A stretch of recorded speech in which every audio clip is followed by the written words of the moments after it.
So, stream's up. Howdy, everybody. We are back for episode number 3. Sorry that we missed last week. I know that we were a few players down, so we just decided to do something among us. Although we probably should have fucking streamed it because it was hilarious. But next time we do it, we played Fiasco. Next time we do it, we'll definitely stream it because that was pretty interesting. Fun. I liked it. Deanna's my favorite character. Just Deanna as a character. And everyone. Character. No, I'm just kidding. We should make a movie as Deanna as everybody. Actually, I did play Fiasco with Pat and Matt. Not this Matt. Right. The other Matt. The other Matt. And a random, and actually turned out pretty well. And it was, of course, me and Pat were in a relationship and that guy has yellow fever, something worse. Every single time we play Fiasco, we have to be romantically involved. Yeah, it's like a hard law of nature at this point. Yeah, I know. It's like if it doesn't happen, then it's the apocalypse. I think it's actually physically impossible to put you two on the opposite sides of the board for Fiasco. You have to be next to each other every time. The names automatically switch. Yeah, it's like a poof, just done. All right. So we should stream a Fiasco. We should, absolutely. Next time we have a break, I'll definitely throw something up. That way we can have some fun. All right. So we are down a player today. The fan favorite Mark. You're all fan favorites in my book. He has to go to work tonight, so he had to pop out. So I'm gonna come up with a method with which to remove him from the equation, and the rest of y'all will be being introduced to our new player. Well, I shouldn't say our new player, our estranged player. Go ahead and introduce yourself, Jake. Hey, I'm Jake. I've been playing games with Sarge for, I guess, close to a year and a half, 2 years now. 2 years. Online. I'm happy to be here. Looking forward to playing some 5th edition D&D with these folks. Woo. Yay! Should I explain the character, or should I let that be a surprise? We'll come to that. All right. I like surprises, as people have figured out already. Surprise, motherfucker! Surprise, motherfucker! Surprise, motherfucker! All rise, motherfucker! Surprise, motherfucker! All right, so Okay. what's up? Ooh. I was gonna say wrong. Wrong size, Oh, I love that guy. He did an amazing job. Okay, so you all have come from just outside of Madreas. That's where we last left our heroes. They had hit level 2, I believe. Yeah. Mm-hmm. Sorry, it's been a very long day. I'm trying to catch up with myself. So they had headed through Madreas in the downtime and made their way over to Silvershore. Nothing of interest happened, except a few awesome things relating to their level ups, which I will actually let you guys tell them that, if you want to. AKA, do it. Well then. Yep.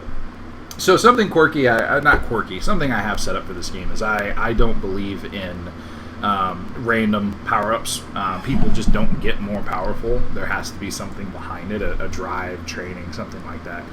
So with this, I'm requiring that every time they level up, they give me just some sort of a blurb, nothing serious, describing why they're getting what they're getting, and what reasoning behind their character, that these powers are starting to be unlocked for them. So unfortunately, we don't have Malcolm tonight, so we can't really hear his level ups, but at the same point, we have our other 3 players who can gladly go through their particular stuff. Oh my god, it is so hot. I'm dabbing this towel to my forehead constantly. I feel like I'm a minister in church. The Lord, the Holy Spirit moving. The Holy Spirit moving through this place. Let me tell you, when your fries ain't crispy and you go through the drive-thru. Sorry. If you guys were watching the stream, you'd see me tossing my towel out. Yeah, I'm watching. I mean, I am watching. I just don't really know what to say. A friend of mine was doing that on his Snapchat. I was fucking dying because he had his sister's graduation robe on, so it had the big droopy sleeves. So he was running around like talking like a minister. It was absolutely funny. I was dying. He had like 8 snaps all put together. I was dying by the end. Funny guy. He had to be there. No. So who wants to go first? Not everybody jump at once. I'm gonna start assigning. I think we should do it. I think we should do it because, like, I read Estella's level up first, and I mentioned Estella in mine when she like goes off to train that first night, and then Sammy mentions me and Estella in his. So I feel like it would make the most sense to go in that kind of order since we kind of built off. Okay. Stuff. That sounds good to me. I can go first. Let me pull back my backstory from my memory. You don't have to read the whole thing, No, but if you want to. I just forgot what I wrote. It's been a long week, Sarge. Or 2 weeks. Yeah, long 2 weeks. Cough. Anyway, all right. So, as a level 2 character, I get a new dancer ability, which is called Fluid Motion. And essentially, on the last party, or the last session, we were fighting against kobolds and the cockatrill, I believe. Cockatrice, thank you. Thanks, Yummy soda. Yeah, and essentially Estella kind of felt weak, especially since Malcolm, her nemesis, because he's a noble, had to, come to her aid and save her. So essentially, she's been training every night. She kind of noticed that she was getting good dodging by dancing around, so she practiced, dodging or jumping from place to place in difficult terrain, and she got the Fluid Motion ability, which kind of helps her dodge things. And when I take a look at my abilities, so essentially she can get like a bonus action to move through difficult terrain normally, and she can spend 20 feet of her next movement to give any attack coming towards me disadvantage. And if the attack miss, I also get 10 feet free movement immediately. So that's pretty cool stuff. And she also gets some spells. She actually gets some level 1 spells, and I gave her the following 3 spells. The first one is Sleep, and it kind of related to when she saw the mask of one of her former treatmates, Ares, and how... I'm sorry, not Sleep, Shield. How she saw the mask of her former troopmate Ares, and how he utilized the shield spell in order to protect himself when he was doing, essentially practicing for like a cannonball to the stomach act, something like that. She also did learn Sleep, but that came more along the lines of the ringmaster teaching her how to manipulate people and kind of get them in a trance, and then she falls asleep on that. And the last spell that she learned was Hex, where she learned this when she was going on the way to Madras, if I pronounced that correctly. Madras, thank you. And she met this old woman who could see that in her heart she had this vengeance in her, and so taught her the spell Hex. Nice. Cool names. Miss Sparrow. Alright, so I'm a rogue, and anybody who knows anything about rogues knows that we do extra damage with our sneak attack dice.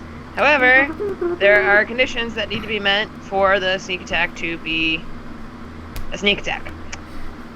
Thankfully, my level 2 ability, which is called Cunning Action, kind of helps me set that up better. Basically, what it is that the mechanics are that I get a bonus action on each of my turns in combat. However, I can only use it to either take dash, disengage, or hide actions. so I can't attack or anything. But this is really great for me because, say I get ambushed or something like that, I can use my bonus action to get the hell out of dodge, or, if need be, if I've revealed myself because I took my sneak attack and I'm not under any cover or near any cover or whatever, I can use dash, or I could use hide to recamouflage myself as need be. As for how this came about, Sparrow has never killed before, ever. She came close once on a job, but it was a job that Caretaker was with her, and he stopped her from killing the guy. And so, as Deanna already said, last time we were playing, we fought some kobolds and we fought a cockatrice, and I took down 3. I think I was final hitting on 3. Three or 4, arrows, something like that. But anyway, so she's never killed before, and she's trying to rationalize it to herself as they're walking back. She's trying to hide that she's extremely pale, that her hands are shaking, because she has always been taught never to kill, that she has to be fast enough that she can get out of any situation, or flexible enough, or what have you, silent enough to get out of any situation without killing someone. And she's trying to rationalize it to herself as they're going back, and just being like, they would have killed us if we hadn't killed them. They were all over the other guys, and they would have killed them if I hadn't stepped in to help, and all these other things.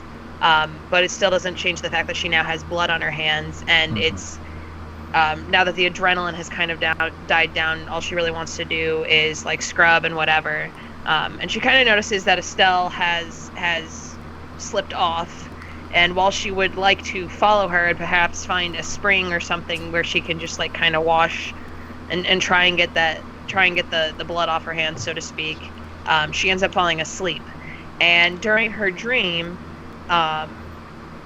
she is back on the bridge in Lorness, and she sees Caretaker, who speaks to her and says, "You've already forgotten my lessons. This is a problem."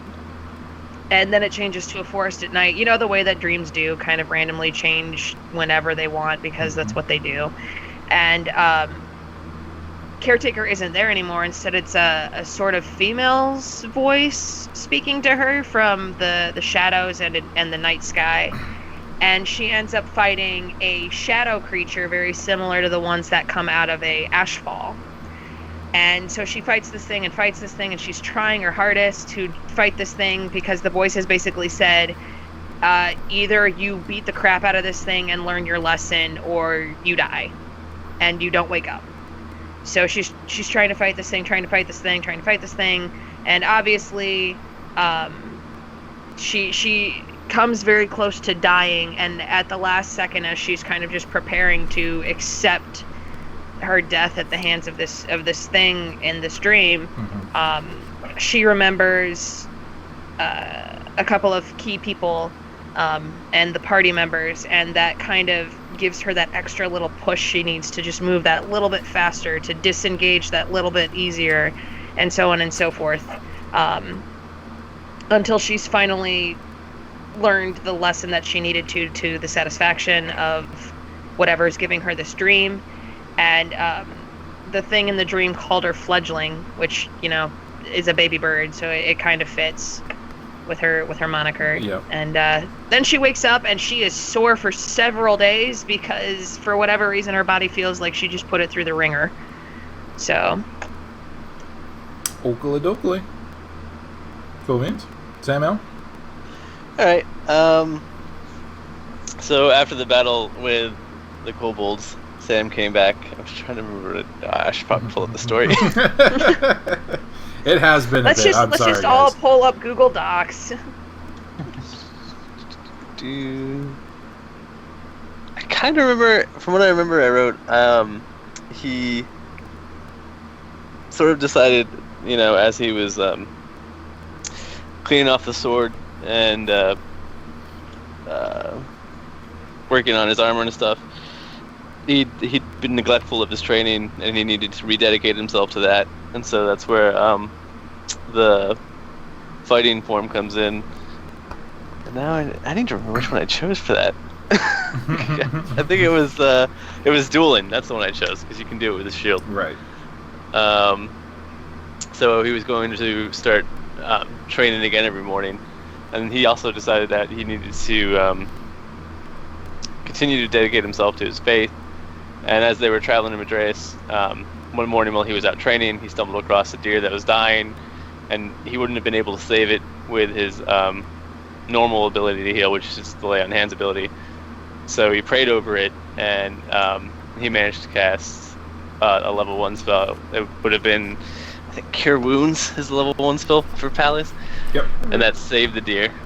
And it sort of reinvigorated his faith and reassured him that, the Father was still there and could still sort of make his powers felt in the world. And that's where he got the ability to cast spells and Divine Smite. Fantastic. And I think that's everything that happened with the level 2 level up. Pretty sure.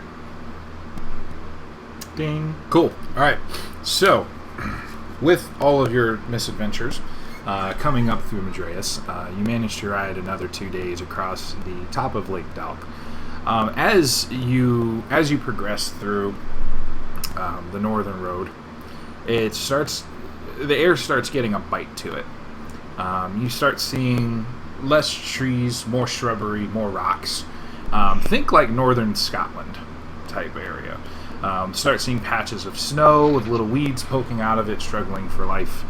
It's not, overcast. It's not snowing, but you have a feeling that you most likely just missed a major storm, probably about a week ago, and you're still seeing the kind of the remnants of it.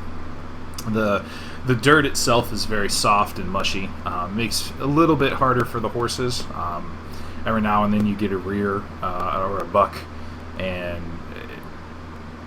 it was a little bit rougher than it was simply coming up. However, you do quickly see the moat surrounding the silver walls of Silvershore. Not actual silver, but just a very, very shiny gray. And its impressive keeps all around its edges.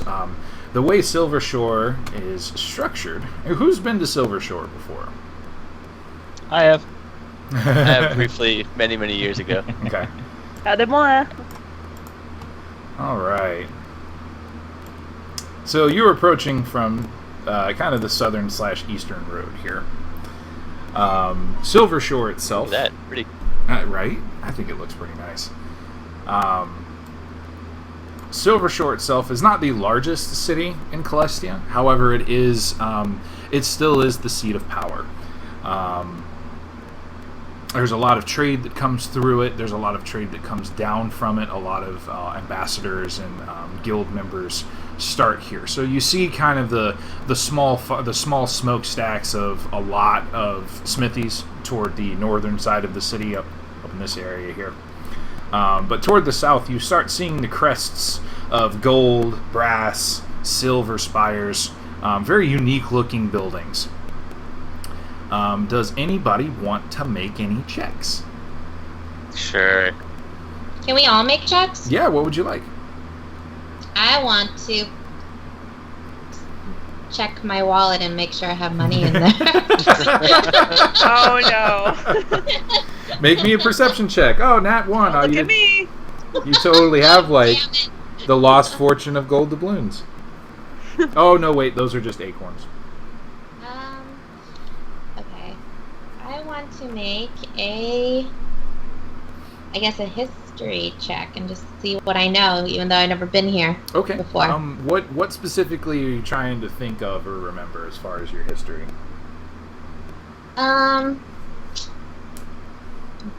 Important things. Well, I mean, obviously, it would relate kind of to your character, right? Yeah. So when she's approaching the powerful and magnificent walls that this city has, they're actually sloped, kind of almost curved, going toward the moat itself to prevent anybody from coming up of it. It's actually also one of the few cities that still has a moat, kind of as a self-protection measure. Mostly because they dug all the way around to the inlet that's right next to its northwestern shore. and it just naturally flows around into the river that's down south of the road that you're coming in on. So what would your character think of when she's coming up? Maybe like popular establishments, maybe targets that your ringleader has talked to you about before, lore, myth, anything like that your character would be interested in, and maybe remembering or trying to dredge up.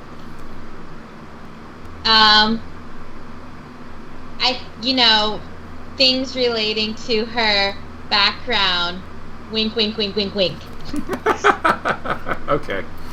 Did you get that? I did get that. I got it. Do you have something in your eye there, Deanna? Do you have something in your eye there? I know, she's... You're just like rapidly winking. She's kinda I'm sorry, I got some dirt in my eye. Wink, wink, wink, wink. You know for a fact, at least it's not a forbidden city for you, but you do get a few flashes of memory. You never actually met the gentleman that you're referring to. You only remember his... the lore that surrounded him, the rumors that spread about his wives, his young wives, that never ended up quite surviving longer than 2 years at a time, from one means or another. He just had an unfortunate string of like really sick wives, or clumsy. One fell off the roof while she was cleaning through an open window that was there. There's a few other random ones. Another one was poisoned while she was cooking. Many people think that she was, accidentally mistook hemlock for garlic. That's purveying. I'm shaking my head. No, that's not actually the case, but that's the rumor. Pretty hard to mistake the two. You know that the last that you remember of him, he was one of the guild members. You just don't remember which guild. About the guy? Mm-hmm. Okay. I grimace more. Behind my mask. So much grimacing. Yeah, you can see my down, my frown on my lips, very visible. Can you do me a favor, Deanna, and send me his name, please? And sure. Personal. Thank you. Anybody else? What else would you guys like to kind of check out? Because these are awe-inspiring sights that you're seeing, especially the sheer number of peaks popping up over the keep. Like, there's a lot of spires. It looks very spiky. Where are we coming? We're coming from the south or the east? Are you coming from the east? This major road here. Okay. The southern road goes toward King's Crest. Okay. So, and then this northern road is just kind of stretches up to the ice farms. I'm gonna do a history check to see what I remember of the layout of the city. Okay. Where everything is. Sure, absolutely. Go ahead. 1 sec. Let me find my character sheet. There. Are we actually in the city proper, or are we still outside? You're still outside of it. You haven't gotten. Oh my god. Oh jeez. I remember nothing. That's what I like to see. Hey guys, you're like it's a a city! gazillion years old, so. So I remember them being shinier. Well, yeah, it's been 200 years, asshole. Everything was nicer in my day. Oh my god. My god, Sammy. Grandpa Samael. Didn't have as much crime. Let's get you back home. To be completely Didn't have honest, as much I could see him making fun of everybody like that. We didn't have as much crime. Weren't so many vagrants about? Sparrow just kind of looks at him out of the corner of her eye. What are you saying? What are you saying, sir? It's not my fault. Erin, anything you'd like to know? We're not in the city proper, right? No. Okay. Then, are there people outside of the city, or is it just us as we approach? There's a few caravans coming in and out, down on their way to the Madreus. You've kind of been riding alongside of a large shipment of hay. The farmer has been very bristly and cold to you all, making many sideways looks at Samael on the way up. He has not openly said anything. He has not done anything, but he has stayed behind you, pointedly stayed behind you. Malcolm's still with us? Yes, Malcolm is technically? currently still Okay. with you. Yep. Okay. And I'm probably going to be riding pretty close to Malcolm. I'm going to be riding way behind. All right. Well, for the history check, while you decide what you want to do, Erin, your history check for kind of the city. It's very, very vague. You visited here once, and that was way long ago. Even for your memory, that was like several years ago. You do remember some of the major sites, such as the Onyx Fortua, which is kind of the seat of government for the entirety of Celestia. The seat of agreements of Celestia. It is a golden flaked building. Its roof is made of bronze. It's got a gigantic dome with a large spire on it, surrounded by 4 smaller domes that pretty much go straight down. It looks like an old Eastern Orthodoxy church. But in it is located the Onyx Table, which it's actually rumored that there is no agreement that is made for anything past city politics that does not happen around that table. It's very honored, it's very hallowed as a seat of power, and it's a symbol of treaties and of cooperation. You know that the Guild Haven is what this is called over here on the left-hand side. The buildings themselves, there's a few of them, all housing the HQs of different guilds. The primary of which being the Artisans Guild, the Merchants Guild, and the Builders Guild. All 3 of which are some of the most basically like unions, but more massive in scale. You know of the Grand Auction, its own building here. It's a squat 2-story building with large 4-story spires that come off of it into red tiled peaks. But it's super close to the harbor for the reason that anything interesting that comes through the city goes through the Grand Auction first. Anything of interest is bid on by the nobles of the city and visiting nobles. And almost everything is a unique, one-of-a-kind item. And it's one of the largest auctions, but it's also the most famous. And then finally, you remember our Watcher of the Passage Church, which is basically a Freldnon shrine, where people encourage the passing of the dead. They do their specific rites and pass them on. There's a large graveyard. The thing that you probably would remember the most of, though, is the White Pear Orchard. Right in the middle here, white pears are only native to this area, and they're practically extinct because they were just picked constantly. They're very delicious, they're very juicy, but they only grow in the colder regions of the island up here. And Silvershore has one of the only orchards left, so they cultivate it. It's almost a national or like a city pride. In fact, one of their small sigils has the white pear on it. It's distinct for no matter when you bite into it, it's cold. The juices are always delectable. There's rumors that somebody took it down to the arid wastelands just to test to see if it would thaw, and a year later it still has not thawed yet. So, Okay, then. there you go. I'm going to hold my check for right now. There's nothing that I particularly want to know about outside the city. Okay. Are we going up to the guard gate? Yep, there's a small stablery, actually a fairly large stablery, that's directly outside. People swap out the horses for locally trained horses, letting the ones that have made the journey rest while they go about inside of it.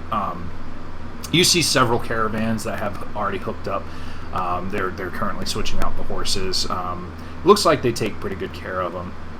But you see, as you walk up to the drawbridge, it's always down. There has been very few times in recent history where this drawbridge has been pulled up.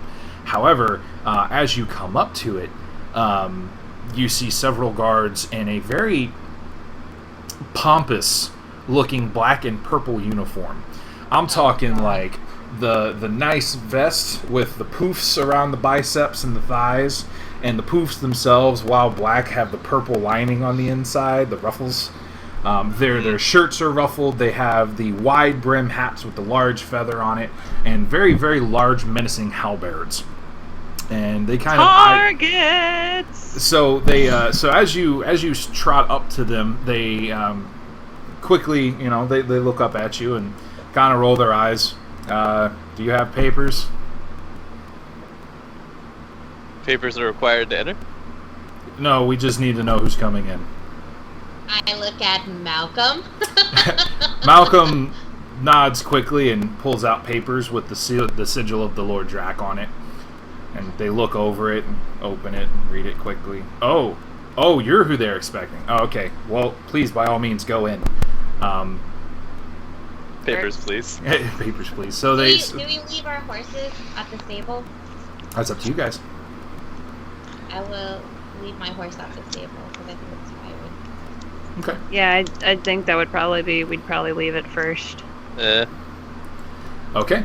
So as you're saddling, as you're stabling your steeds, there is another one of the guardsmen come up, again in his garish, absolutely ridiculous uniform, and says, "Please, we were told to escort you to the Guildhaven as soon as you arrive.